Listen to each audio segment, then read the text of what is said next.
Gracias, qué amable. Isidora, ¿verdad? Mucho gusto. Leonardo, ¿verdad? Leonardo. Mucho gusto. Emiliano.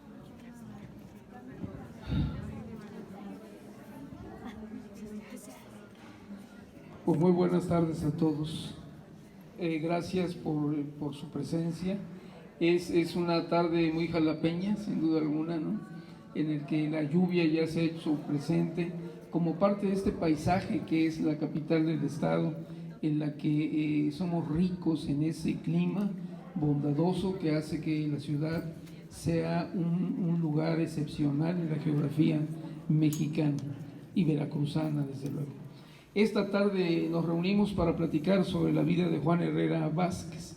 Hace muy pocos días tuvimos la oportunidad de ver un largometraje producido por nuestro amigo Raúl Criollo, en el cual él durante mucho tiempo se dio a la tarea de buscar información, de trabajar fuentes, de buscar en archivos, pero lo más importante, comunicarnos con la familia para poder tener información de primera mano en torno a un personaje que es el símbolo más honorable que puede tener la ciudad.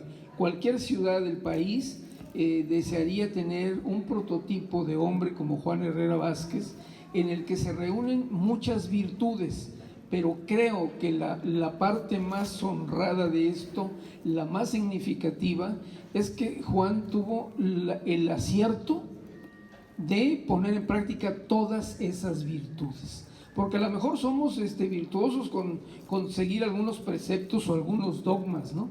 Pero en el ejercer los valores, que es justamente lo que yo ese día comentaba con el público que estaba, esa urgente necesidad que los veracruzanos, que el país entero, pero que en Jalapa necesitamos recuperar, es ese esquema de confianza, de mirarnos a los ojos uno a otro y de poder intercambiar opiniones, de poder intercambiar un esquema de gratitud y de reconocer en el otro que se tienen valores comunes y que eso nos da confianza y certidumbre.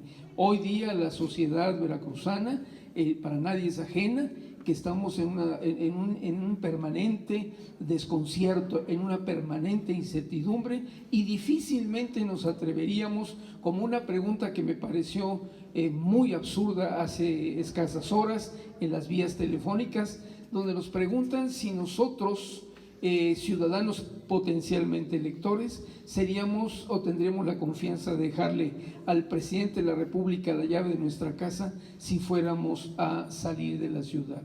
Una pregunta desde luego que tiene un sentido de evaluar confianza en cuanto al Ejecutivo Federal, pero que en la práctica yo preguntaría si realmente estamos dispuestos a un perfecto desconocido dejarle las llaves de nuestra casa. Creo que es un tema que tendríamos que revisar, pero les aseguro que si tuviéramos que dejarle las llaves a Juanote, no dudaríamos en ningún momento en la confianza y en la certeza que el trabajo, que la honorabilidad, que la responsabilidad que llevó Juan en su vida humilde, sencilla, lo hizo trascender. Y lo hizo trascender justamente en el esquema de esas cualidades que se concentraron en él: el trabajo, su origen humilde, su sencillez, pero además una gran inteligencia, esta inteligencia musical que le permitió tener la posibilidad de acercarse a los grandes músicos, y no nada más de acercarse, sino de convivir con ellos, de intercambiar opiniones, de buscar conocimiento. Nos decía en todas estas rutas que hemos caminado buscando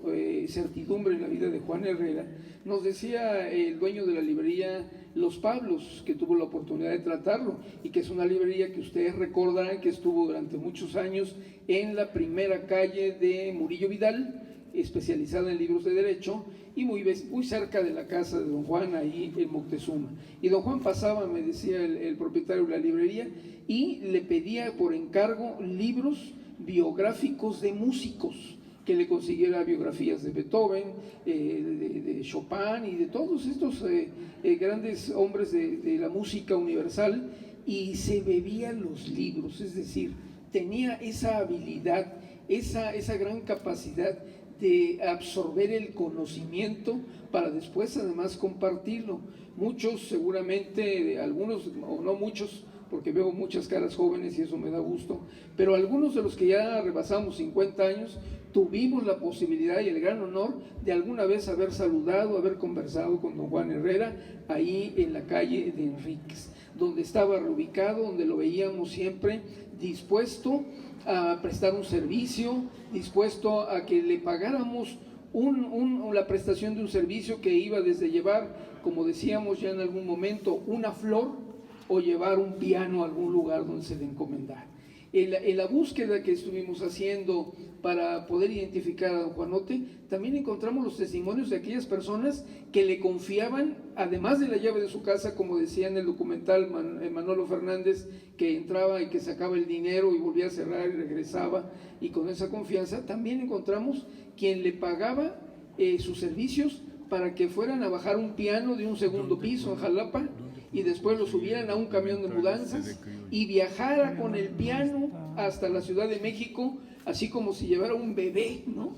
Que lo fuera cuidando en todos los movimientos de esa sinuosa carretera. No contábamos con estas hermosas pistas, y llegar a un sitio de la Ciudad de México y subirlo a un quinto piso, ¿no? Dejarlo instalado y, lo más importante, dejarlo sonorizado, porque sabemos que movía los pianos de media cola y de cola, pero que los movía con la precisión exacta de no desafinarlos. Y eso solamente lo podemos concebir con un hombre que conocía perfectamente la composición mecánica del instrumento.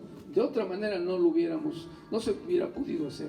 En el colegio preparatorio, de donde tuve el honor de ser director algunos años y sigo laborando ahí, pues tenemos ahí el piano, ahí está el piano Steinway, que Juanote movió a partir de los años 40, que con motivo del centenario de la escuela, el gobernador Cerdán cambió el piano y se llevaron el anterior, se lo vendieron a un maestro músico, don Salvador Martínez, que hasta la fecha lo conserva la familia.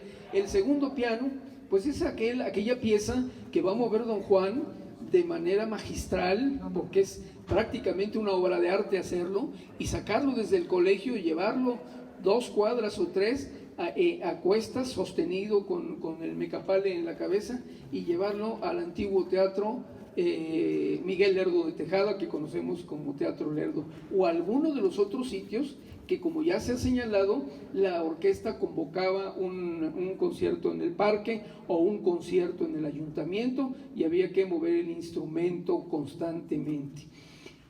Esa excepcionalidad de Juan Herrera tiene una historia de vida, es decir, también nosotros tenemos que tener muy claro que el tameme, el hombre que cargaba en su espalda y en su cabeza los productos del comercio, es una figura que se crea en el mundo mesoamericano, donde no utilizaron nuestros antepasados la rueda y movían las cargas a través de muchos hombres fuertes, que tenían esa tarea de transportar la mercadería. ¿Cómo podemos hoy encontrar en Centroamérica, en Sudamérica, incluso objetos de carácter arqueológico o producto de un comercio, a través de estos tamemes que llevaron durante muchos años las cargas por todo el territorio de lo que hoy conocemos como Mesoamérica y prolongaciones territoriales? Cuando llega la conquista, justamente hace 500 años, Hernán Cortés se encuentra que dentro de las negociaciones y los acuerdos que toma con el señor de Zempoala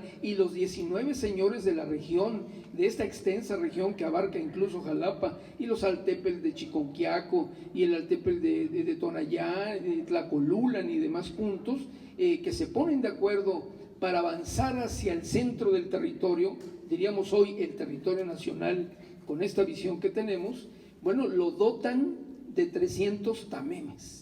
Es decir, le dan a las tropas de Hernán Cortés la disposición de 300 hombres que le van a ayudar a subir toda la carga pesada que se van recuerden ustedes que se desarmaron los buques, algunos se dice que se hundieron, otros que se quemaron, pero bueno, finalmente subieron maderos, subieron todo lo que requerían para llegar en ese objetivo de llegar a México, Tenochtitlán, que el primer encuentro es con Tlaxcala. Y Tlaxcala también lo va a dotar de todos estos hombres que van a mover la mercadería y diríamos, todas las armas para llevarlas a la conquista en 1521. Entonces el tameme forma parte de una cultura que hemos tenido en estos territorios desde el mundo antiguo. Una vez que se funda la ciudad de Puebla, ya por 1530-31, empieza ya a generarse la necesidad de establecer los caminos reales. Y en esa construcción de los caminos reales, los primeros, porque hay unos primeros y unos segundos, aparece la figura de personajes importantes del comercio, los arrieros. Y los arrieros van a suplir los caminos antiguos de los hombres que caminaban y transitaban por estas vías, y van a crear nuevas alternativas para traer entonces los animales que van a servir para tirar las carretas, como las mulas, los asnos y otro tipo de animales que están entrenados para ello, porque en la conquista los caballos son especializados para la guerra exclusivamente, no son para uso de carga. Entonces esto va a desplazar a nuestros tamemes y los va a concentrar en los mercados, en las pequeñas ciudades, en la formación de estas nuevas ciudades. Al paso de los años se va a ir disminuyendo, pero en la estructura feudal administrativa de los ayuntamientos se tiene la figura del cargador como un sujeto que presta un servicio a una comunidad. En los archivos antiguos, por ejemplo, del Ayuntamiento de Jalapa, encontramos allá por el año de 1834 que hay una relación de cargadores que el ayuntamiento autoriza para que tengan funciones meramente de traslado de valores o de mercancías entre la ciudad, ciudades cercanas, en esta visión metropolitana, que desde luego hoy es una realidad, pero que Jalapa era un centro de operación política y comercial ya desde finales del siglo XVI. Entonces, sí es lógico que, como Juan nos platica en alguno de sus anecdotarios, es que él viajaba de Jalapa a la población de Misantla, llevando máquinas Singer, cargando 2 máquinas Singer y a veces hasta 4 a Misantla, y que se hacía 5 días de viaje, por lo que le pagaban 160 pesos. Bueno, yo quiero imaginarme eso, ¿no? Así como Roy nos platicó en algún momento cómo vio que se levantó la caja fuerte, pues yo quisiera pensar hoy nada más en imaginarme cómo un ser humano levanta esas máquinas y además camina por los viejos caminos, el viejo camino en Naulinco, quiero pensar. Sí, adelante. Tuve la oportunidad de llevar a reparar la máquina Singer de mi abuela. Solo la cargué una cuadra y paré un taxi con ganas de llorar. Aclaro, nada más por el tipo de hierro que se usaba en la máquina. La caja y todo. Bueno, pues ese es el tipo, el ser humano al que le estamos haciendo este reconocimiento. A este hombre que con mucho esfuerzo se formó y se forjó, pero también al hombre que tiene una construcción autodidacta de sí mismo, que no quiere quedarse en el rezago. Él nos dice en algunas entrevistas que logramos encontrar que a muy corta edad fue a un jardín de niños, a una escuela amiga, que se llamaban escuelas amigas, una dama de la cuadra o de la manzana que tenía estudios y reunía a los pequeñitos para empezarles a enseñar las primeras letras, y que él gustaba de hacer travesuras. Lo dice en una entrevista donde comenta que le quitó la silla a la profesora se cayó, que él no lo quiso hacer de mala fe, sino que necesitaba la silla, y entonces fue su primera expulsión de un plantel. Su señor padre lo lleva de inmediato al trabajo, es el primer contacto que él tiene con el oficio de cargador. Y narraba que se encontró con el abuelo y que el abuelo, de manera amable, cariñosa, le regaló un pequeño mecapal propio de su estatura, de su tamaño, y que él sentía de alguna manera pena, vergüenza de estar ahí a un lado de los señores cargadores, seguramente en la esquina de la calle de Carrillo Puerto con la calle de Lerdo o Jalapeños Ilustres, que era un punto también de operación, y desde luego fuera del antiguo Tribunal Superior de Justicia en el Palacio de Gobierno. Entonces, que se ocultaba, y que entonces cuando venía una persona que necesitaba un servicio de algún peso menor, llevar unas flores, llevar un objeto, llevar un regalo, se lo encomendaban a Juan, ¿no? Y así se va integrando. Con el paso del tiempo también nos encontramos con aquel momento circunstancial que es determinante en su vida. Se va a la peluquería, a una peluquería por el rumbo de Jalitic, y quiere saber cuál es la cartelera, como lo señala la película. Y entonces resulta que está en una peluquería del señor Novoa, que fue un personaje de la peluquería, logramos identificar eso, y que además hace contacto con un hombre que tenía una talabartería muy cercana a la calle de hoy, la prolongación de Sayago, que se llama Poeta Jesús Díaz, y le pide que le lea la cartelera. Al negarse esta persona, él recurre de inmediato, bueno, la mamá lo regaña y le dice que si ya está muy grandote y que tiene que buscar una escuela nocturna, que la del gobierno paga las escuelas, y que vaya a aprender a leer. Y no le lee la cartelera. Él dice apenarse, ya no se cortó el cabello y se fue a comprar un cuaderno, y entonces fue a buscar a una maestra que a lo mejor alguien aquí recuerde, a la maestra viuda de Ayuso, la maestra Montano, viuda de Ayuso, que fue un personaje de la educación. Es decir, lo aseguro porque nos llevó mucho tiempo, a mí particularmente, seguir la trayectoria de la maestra Ayuso e incluso encontrar su fotografía que nos prestó la familia, y lo matricula para que estudie la primaria en la escuela Luis J. Jiménez. La maestra Ayuso se llamó en vida, déjenme ver por favor, Leocadia Montano de Ayuso. Destacó en muchas instituciones educativas, y entonces la escuela Luis J. Jiménez se encontraba donde hoy hay un negocio que vende pollos, frente a la gasolinera de la avenida 20 de noviembre, en el cruce con la avenida Jalapeños Ilustres y la prolongación de 20 de noviembre, que antes llamábamos 20 de noviembre Oriente, ¿no? Ahí se encontraba esa escuela, y ahí estuvo, lo promovió en grados, lo hizo pasar 2 o 3 grados porque ya dominaba las letras, y tuvo el conflicto con un amigo con el que se golpeó, y la maestra decidió expulsarlos a los dos. Y entonces don Juan Herrera toma la decisión de incorporarse ya como un cargador formal, y es cuando su papá hace la gestión en el ayuntamiento de Jalapa y le da el número 13. Aquí, en cuanto al número 13, hay dos versiones. Don Juan nos dice en un momento de su vida que el 13 se lo da a su papá porque su papá era el número 13 y que cambió por el 3 y le dio el 13. La relación de cargadores, que hay 55 cargadores, déjenme decirles que desde 1834 hasta 1919 no hay una persona con el número 13, y seguramente no lo hay, es una especulación, pero creemos tener razón, porque era un número de mala suerte. Entonces, como en los edificios de Estados Unidos y de Beijing, el piso 13 no existe.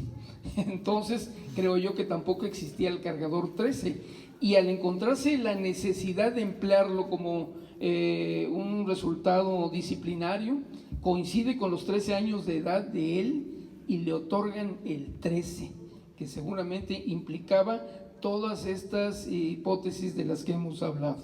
A partir de ese momento, Juan, con el tamaño de estatura que tenía, que destacaba, hay algunas fotografías en que lo vemos muy joven, un hombre sano, alto, con una mirada estupenda y extraordinaria. Bueno, se empieza a vincular ya de manera formal como un cargador de número con registro, el número es el registro, y bueno, vamos a saber que en ese transcurso, cuando hace menajes de casa, se apasiona por escuchar las interpretaciones que las señoritas de las casas hacen en pianolas y pianos, en instrumentos musicales de una cultura que en Jalapa desde el siglo XIX ha estado presente, y cuenta de ello han dado todos los que la visitaban, como Guillermo Prieto, uno de ellos que describe todas estas hermosas viviendas y casas donde el deleite de la música en las tardes era parte del oficio de vivir en Jalapa. Él dice que se enamora de los sonidos, que los disfruta mucho, hace lento el proceso de carga para poder enriquecer su oído. Con el paso del tiempo, esa vocación lo lleva a acercarse a la banda de música del Estado, que presidía o dirigía don Juan Lomán y su hermano, don Fernando. Y bueno, él también nos platica que cargaba instrumentos para la orquesta en ese momento para la banda, los llevaba al Parque Juárez, donde él disfrutaba en buena medida de todo este tipo de actividades musicales. Y ahí, bueno, él nos narra, pero alguien también nos ayudó mucho a entender este párrafo que está aquí presente, el maestro Guillermo Cuevas. En una interpretación que hizo hace algunos años nos deja muy claro que don Pedro Medrano y don Francisco Sánchez, que eran músicos de esa banda y de esa primera orquesta, los ayudaba con cargar la tuba y cargar los instrumentos grandes para poder sonorizar la orquesta. Después de que hacía las cargas, se quedaba a escuchar los conciertos, es decir, se encantaba con la música. Finalmente volvía a su trabajo, a su oficio, y regresaba los instrumentos al lugar al que había que destinarlos para preservarlos para el siguiente concierto. Esto lo fue acercando en tal medida, le dio la oportunidad de convivir con la música tan de cerca, que ganó el reconocimiento y el aprecio de los propios músicos y desde luego los conocimientos en los que él se autocultivó. Trajo, como al paso de los años, el reconocimiento de una orquesta muy formal, una orquesta de la que nos sentimos orgullosos los jalapeños y lo seguiremos haciendo por las generaciones que vengan, y que le valió para que se le diera un espacio en el Teatro del Estado, donde muchos lo vimos justamente como lo narra la película, con un reconocimiento total, tanto de la vida pública, de los civiles, de los ciudadanos, que veían en Juan siempre al hombre amable, al hombre cortés, con el que se podía uno detener y hablar de las noticias de todos los días, con el que podía uno tener un intercambio de opiniones, particularmente su posición contra Laguna Verde. Él era un convencido de que instalar la planta de Laguna Verde iba a causar gran daño, y casi como las madres que estuvieron luchando contra Laguna Verde, Juan siempre estuvo en esa propuesta. Sabemos que gobernadores, que presidentes municipales, que políticos del momento circunstancial lo frecuentaban, lo invitaban a tomar café. Sabemos que don Rafael Murillo Vidal, gobernador del estado, lo llevaba a su despacho para conversar con él en las tardes o en las tardes noches. Hay bromas en torno a ellos. Sabemos que don Rafael era un hombre mayor y hay quien decía que don Rafael le gustaba de dormir en el despacho, y para no dormir se llevaba a Juanote, y entonces tenía una sana convivencia. Todas estas historias que vamos encontrando en la investigación del ser humano, del hombre, y que además esa característica que dentro de esa humildad tenía una bonomía por los demás, esa acción de llevar por las noches tamales y llevarlos de regalo al hospital civil, habla de un humanismo extraordinario, ¿no?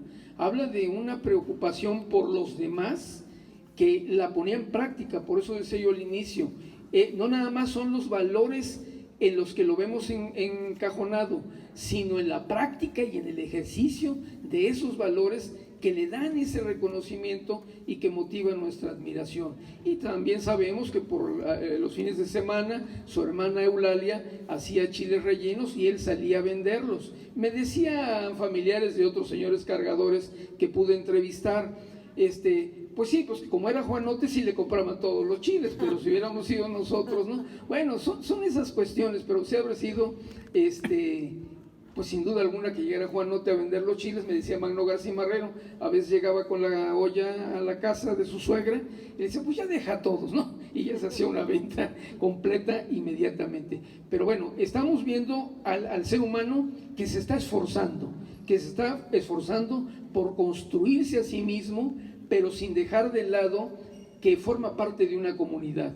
Y esa comunidad de Jalapa, esa comunidad que formamos quienes vivimos en esta ciudad, quienes hemos hecho nuestra vida y quienes hemos desarrollado todas nuestras actividades en torno a la grandeza de Jalapa, pues nos llena de orgullo encontrar a Juan Herrera como un modelo, como un sujeto que es digno de reconocimiento. Hablar hacia esta parte en la que Juan, con sus 270 discos que declara tener de música de concierto, y otros tantos de Glenn Miller y otros de una orquesta serina, y que él tiene predilección por escuchar a Glenn Miller, además de su música de concierto, nos habla de un amplio panorama musical y de un hombre culto que su cultura la compartió con las personas. Los vecinos de la calle de Moctezuma pues dicen que subía mucho el volumen y que entonces todo el vecindario de Moctezuma escuchaba música de concierto, ¿no? Y que si era otro tipo, porque lo elevaba en sonido, y que bueno, pues como en todo, hay a quien le gusta, a quien no le gusta, pero hoy es un recuerdo grato que llena de emoción el haber sido parte de ese escenario en donde tuvieron la oportunidad de escuchar los gustos de don Juan Herrera. Otras anécdotas, en torno a ello, hay una muy particular que a mí me gustó y que quiero compartir con ustedes. Es ese momento en el que don Juan Herrera es invitado para dar conferencias. Se habló en ese día de que se le invitó, aquí veo a la persona que amablemente citó cuando fue invitado a dar una plática en el sindicato, en el SEXE, y que bueno, me deja con la duda de saber de qué hablaría Juan Herrera en el SEXE. Pero los hermanos Garcimarrero o Roberto Williams lo invitaron en muchas ocasiones a participar, y hay una que es muy particular, aquella que en 1981 se dio a promoción de la librería de los Pablos, y se dio en un bar. Juan fue al bar Nasdrovi, que muchos a lo mejor ahorita se acuerdan dónde estaba, justamente ahí en Moctezuma, casi en la esquina de la avenida Murillo Vidal, y ahí estaba el bar Nasdrovi, donde Juan, ante un concurrido público, iba a dar una conferencia y terminó haciendo una plática de anécdotas de su vida y de la vida de los que ahí estaban, incluyendo a los hermanos Garcimarrero. Y bueno, en una ilustración que hicimos en la publicación reciente de la biografía de Juanote, lo tomamos de una fotografía en donde los hermanos Garcimarrero le pusieron un birrete del que cuelga un chile jalapeño, y además la mesa o podium era un burro de planchar. Una persona compañera de nosotros en el Consejo de la Crónica, de origen norteamericano, me preguntó, no entiendo el contexto. Y entonces, bueno, en la publicación nos dimos a la tarea de explicar que, bueno, es parte de esta visión jocosa de los hermanos Garcimarrero, y que finalmente el contexto en el que Juan se encontraba era en un discurso, en un diálogo abierto de crítica jocosa, de doble sentido, y que, bueno, el chile jalapeño que colgaba del birrete, bueno, era muy significativo en torno a esta tradición jalapeña del siglo XIX de los chiles que son parte de una cultura gastronómica, y que fueron los chiles jalapeños.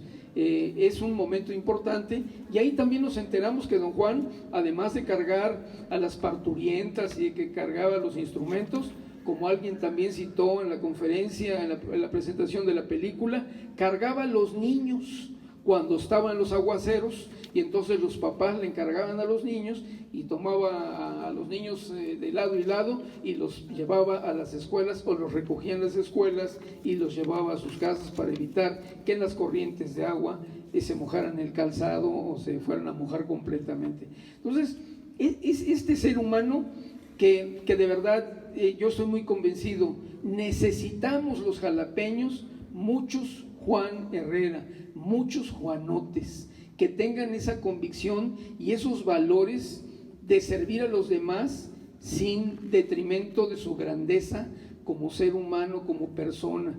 Necesitamos que la vida de los jalapeños se transforme, y eso solamente lo podemos hacer cambiando nuestras actitudes, cambiando nuestra perspectiva de vida, y encontrando en modelos como Juan Herrera, que aquí lo reproducimos imaginariamente, que con Bruno Ferreira, que es un extraordinario ilustrador, donde don Juan Herrera carga el piano del colegio preparatorio justo en la esquina de las calles de Revolución y Juárez, que es imaginado porque lamentablemente no hemos encontrado una fotografía donde lo veamos cargando una pianola o un piano, pero sí conocemos muchos jalapeños que nos dicen con mucha veracidad y convencimiento: yo lo vi cargar un piano, o yo le pagué para que trajera un piano de la calle de Alvarado, subiera Nicolás Bravo, como se señala, de espaldas, caminando hacia atrás, y dejara ahí en una de las casas más altas de la calle Nicolás Bravo la pianola en el lugar a donde había que dejarlo. Es más, me decía el contador Martínez Brach, yo le sugerí que hiciera un descanso y me dijo, no, desde que yo levanto el piano hasta que lo pongo en el lugar donde ustedes me indican. Si lo bajo no lo vuelvo a levantar, ¿no? Entonces, bueno, realmente esa fortaleza y esa grandeza de ser humano es la que nos motiva a este encuentro, y que yo les pediría a todos, debe ser un encuentro por Jalapa, para que tengamos la oportunidad de reencontrarnos en esta ciudad señorial con valores que emulen justamente a Juan Herrera en su práctica cotidiana de vida, y que así como hoy la Orquesta Sinfónica, como en 1989 cuando muere, le rinde un tributo que es significativo, que fue verdaderamente emotivo despedirlo como lo despidió la orquesta, hoy los jalapeños del siglo XXI podemos trascender la vida de Juan Herrera con esa misma grandeza, con esa misma gratitud que le debemos todo, pero que además es la generación de muchos cargadores, porque Juan representa a un colectivo. Yo recuerdo a don Pedro, que era otro cargador, y aquí damos cuenta de 3 cargadores más que encontramos a su familia, y que están ahí los descendientes con la historia de vida, con los reconocimientos de aquel su compadre don Ángel Montano, el cargador número 8, con el que convivió muchos momentos de la vida, y que la familia siente un gran recuerdo, un gran cariño por el padrino, porque además era padrino de algunos de esa familia. Y en otro caso también encontramos a la viuda de un cargador al que don Juan estuvo acompañando hasta el último día de su vida, porque al cargador al que me refiero le dio una paraplegia, y don Juan lo movía de su cama para que lo bañaran diariamente y lo regresaba a su lecho a descansar.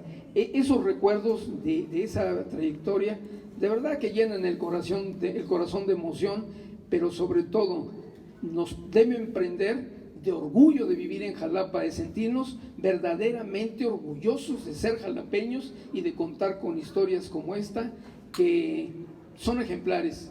Yo sé que el país tiene muchas historias que contar, que seguramente hay muchas mujeres y muchos hombres que han contribuido y han aportado para el país y para la construcción de sus comunidades, pero Juan Herrera es un ícono que podemos presumir en cualquier parte de México, y a todo mundo deja asombrado, así como lo dejó asombrado cuando vino en el 85 Raúl Velasco y Pati Chapoy a entrevistarlo, a iniciativa de Rubén Pabello Rojas, que era alcalde, y que lo entrevistan y lo llevan al programa de México Magia y Encuentro, pero que también además Paco Malgesto ya lo había entrevistado y ya había tenido una universalidad, Juan, a partir de sus programas. Pues él mismo dice que la gente se acercaba y que le decían, lo conocimos en la televisión, señor, ¿nos regala un autógrafo? Y que entonces él se sentía muy emocionado, pues escribiendo algún pensamiento, porque además que siempre tenía esa buena disposición, esa sonrisa que cuando uno pasaba por la calle siempre era amable, cordial, atento, con una voz suave, que encantaba a quedarse platicar con don Juan Herrera y conocer al ser humano, a ese ser humano que espero haberles transmitido en estas breves palabras, pero que, pues, a lo mejor me oigo repetitivo, nos llena de satisfacción y de orgullo haberlo conocido, y quienes no lo conocieron, los invito, conózcanlo, documentense sobre Juan Herrera, y sobre todo se prendan de ese conocimiento de que se puede trascender en la historia de la vida sencillamente con honradez, con trabajo, con lealtad y con amor a lo que uno hace. Muchísimas gracias a todos. Ahí, nada más, ahí el programa de la orquesta, que bueno, en unos momentos más iniciará, está inspirado justamente en lo que fue aquella selección que don Juan hizo de la música que él deseó que se tocara cuando fue su homenaje. Está Franz Joseph Haydn, Wolfgang Mozart, Beethoven, Mendelssohn, Brahms, Tchaikovsky, Dvořák y Shostakovich. Vimos en la película que uno de los maestros de la orquesta dice que había hecho un programa como para 5 horas, ¿no? Lo cierto es que lamentablemente no pudo venir, ¿no? Sabemos que no pudo venir o ir al Teatro del Estado a escucharlo, pero lo escuchó en su radio. Después vio la transmisión del programa que hizo RTV en aquel entonces y lamentablemente pocos días después falleció don Juan Herrera. Y hoy vamos a tener también esa oportunidad de recordar a Juan, reconocer a Juan a través de esta parte sensorial que nos llena el alma, que es la música. Muchas gracias a todos. Si hay alguna pregunta, con mucho gusto. Permíteme, contesto preguntas. ¿Hubiera alguna pregunta? Buenas noches. ¿Alguna pregunta? Bueno, antes de pasar a las preguntas, nada más quiero agradecer a nombre de la Orquesta Sinfónica de Jalapa y del Club de Embajadores de la Orquesta, la presencia aquí del cronista de Jalapa, Vicente Espino, por haber estado con nosotros. Brindémosle un aplauso más, por favor. Y si alguien tiene alguna pregunta, algún comentario al respecto, este es el momento. Bueno, como comentarios, ahorita que se le han hecho los homenajes al Juanote y que yo creo que vale la pena para que sepamos que, bueno, aparte de la maravilla que era de persona, básicamente el semidios tan humilde que conocimos, el piano, más o menos un piano de media cola pesa entre 200 y 350 kilos en cuanto a especificaciones. Las cajas fuertes de las que se menciona que él podía cargar entre 300 y 500 kilos, media tonelada. El récord de halterofilia anda como por ahí de, bueno, si mal no recuerdo, creo que 471 kilos. Entonces, que un señor que muchos jalapeños pudieron ver y que hacía esta hazaña no es algo que haga un ser humano común y corriente. Entonces es un privilegio extra que podamos ver que haya gente que hace cosas sobrehumanas. Y lo más impresionante es que lo sobrehumano de Juanote no haya sido levantar esos pesos, sino llevar esa alegría a todos los que pudo conocer. Yo quiero agregar aquí que recientemente publicamos esta biografía de Juan, que está de venta en las librerías de la ciudad, y que incorporamos, independientemente del trabajo que hizo Bruno Ferreira de reproducir en 40 capítulos la vida de don Juan, reproducimos unos trabajos que hace la maestra artista plástica Beatriz Sánchez. Alguien recordará al doctor Alfonso Sánchez Anel, que era un personaje, hija de él, y nos platicaba que en una ocasión en la Escuela de Artes se quedaron sin modelos y que iba pasando don Juan y alguien propuso que don Juan pose para nosotros. Entonces lo fueron a llamar las chicas, lo invitaron y que les dijo, con mucho gusto, desnudo no, pero con mucho gusto. Y entonces ella lo capturó porque dice que se quedaba dormido, ya es en los últimos años de su vida, se quedaba dormido en las tardes que iba a posar 1 o 2 horas, y entonces lo captura aquí, en este rostro en el que don Juan está dormido, y lo incorporamos. Pero también incorporamos la parte más significativa de don Juan, que eran justamente sus pies, estos pies que capturó Beatriz Sánchez, que eran unos pies excepcionales, ¿no? Fuera de serie, que cargaban ese gran hombre y que lo cargaron durante casi 70 años de vida, y que siempre con sus correas, con sus guaraches de correa, aquí están reproducidos en esta imagen. Y entonces, bueno, también es un homenaje que hacemos para dar a conocer evidencias nuevas en torno a don Juan Herrera y nuevos documentos que enriquezcan la vida de este jalapeño. ¿Alguien más? Sí, Ale. Gracias. Bueno, primero felicitarte por el trabajo y por la charla que nos diste, que me sigue sorprendiendo la vida de Juanote. En Radio y Televisión de Veracruz, bueno, tú sabes, hay varias personas que colaboran con nosotros, tú y tus compañeros del Consejo de la Crónica. Hacemos un programa sobre personajes que dan nombre a las calles de las ciudades. Juanote no tiene un nombre, ninguna calle de Jalapa tiene su nombre. ¿No sería bueno gestionar ahora que se está viendo el trabajo, pues que se están haciendo homenajes, etcétera, ¿no sería bueno gestionar que alguna calle, tal vez haya alguna calle tal vez del centro que todavía pueda tener como un cambio de nombre, o buscar alguna calle que pudiera ser pertinente y que pues se le homenajeara de esa manera? Hoy justamente por la mañana el Copladem, que es una comisión que hace propuestas para la administración de la ciudad y del ayuntamiento, se discutió por la mañana la posibilidad de que se mande a hacer una escultura que sustituya ese relieve que para mí es deslucido, con gratitud a la maestra escultora a quien conocí y traté, pero es deslucido y que hace falta una escultura muy digna de Juanote ahí, y yo me lo imagino un Juanote donde nuestros niños y los visitantes se puedan sentar en las piernas de Juanote, que los cargue Juanote. Los he visto en otras ciudades y me llama mucho la atención que pudiéramos enriquecer a esa ciudad señorial de la que tanto nos sentimos orgullosos, con equiparla con personajes, además de Juanote, otras tantas mujeres y varones que han contribuido para esa cultura que nos distingue con el resto del país.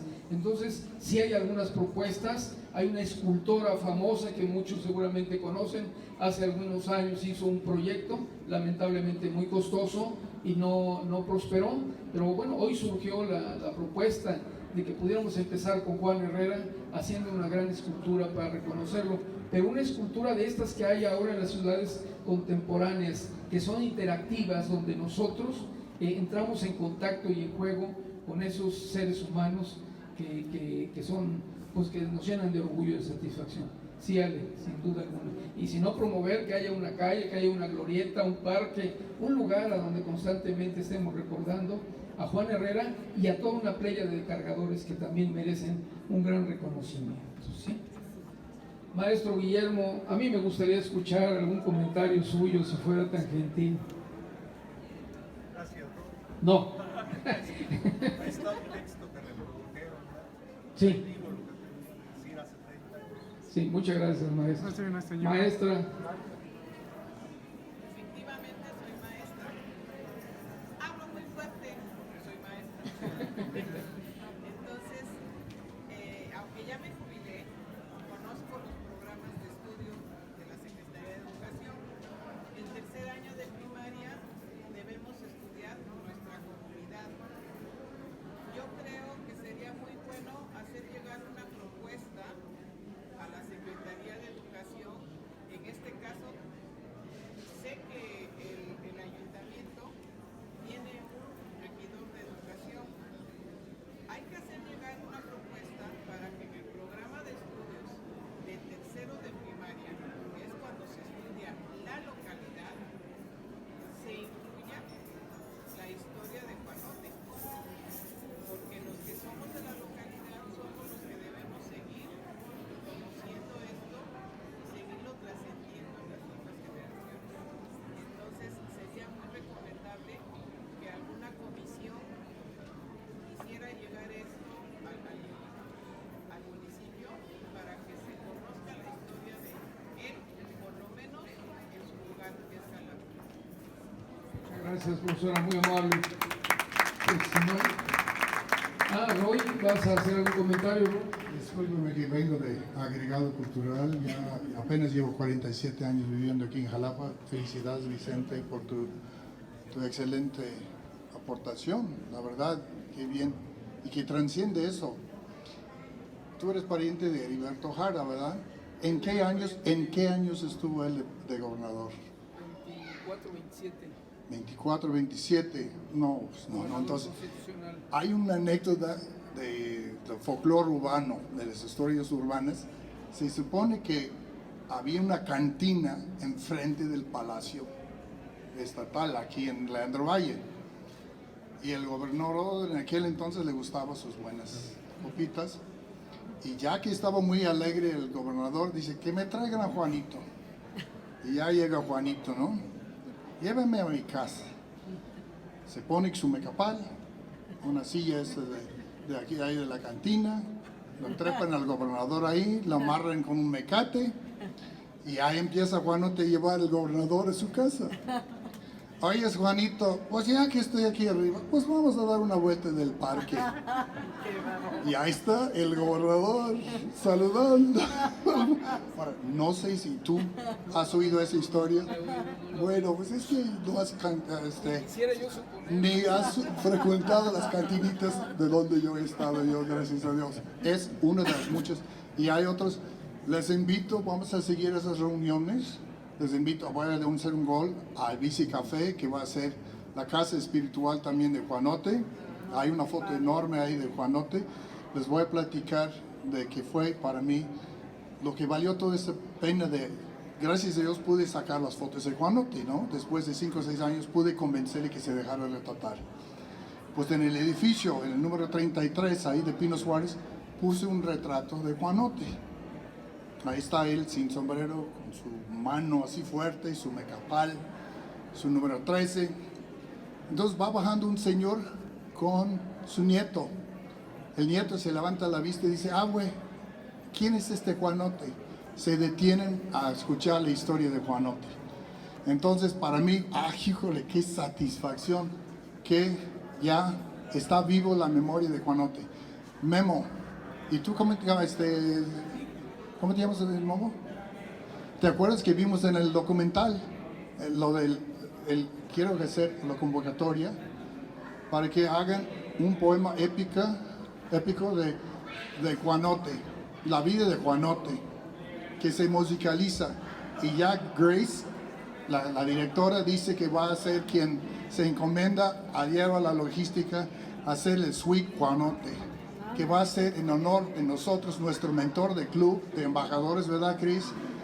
Nuestro mentor espiritual, motivacional, para que Jalapa siga siendo esta ciudad de cultura, esta ciudad. Entonces, los que son poetas, que son creativos, que saben componer la música, vamos a hacer un esfuerzo entre todos y vamos a hacer la Suite Juanote, que si Dios quiere vamos a estrenar dentro de poco.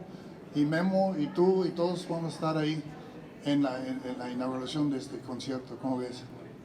Ok, entonces aparte, y ahí vamos a inaugurar también como Don Miguel Cervantes de Saavedra en Alcalá de Henares, en España, como tú dices. Vamos a estar sentados junto a Juanote en una estatua de bronce. Pues muchísimas gracias a todos, excelente tarde y vamos al concierto, que es a lo que venimos fundamentalmente. Gracias. Un último aviso para los que gusten y tengan Spotify. Ayer se creó una playlist con el programa que van a escuchar hoy para que la puedan escuchar con calma en su casa. La playlist se llama Juanote, así la pueden encontrar.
es una alegría, uno no se imagina cuando está en un evento o en algo que dentro de muchos años volverá a estar en el mismo evento prácticamente similar.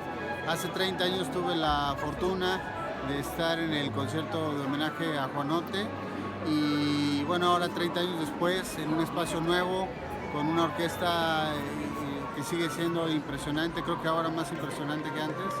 Y pues es un gusto escuchar a la orquesta y recordar a Juanote, que fue un gran jalapeño, una gran persona y que sabía todo esto de memoria.